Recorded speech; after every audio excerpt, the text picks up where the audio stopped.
వాసుదేవా,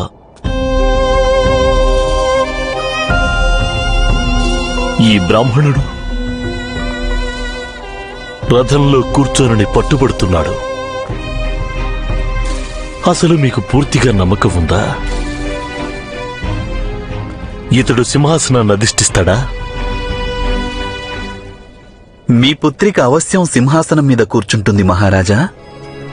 మీకు మీ పుత్రిక భవిష్యత్తు గురించి దిగులు ఉంది. కాని భవిష్యత్ అనేది ప్రతిదినము ప్రతి క్షణము రూపుదిద్దుకుంటుంది. భవిష్యత్ అంటే మరేదో కాదు మహారాజా, మానవుని నేటి నిర్ణయాలు, అలాగే కర్మల పరిణామాలు కూడా.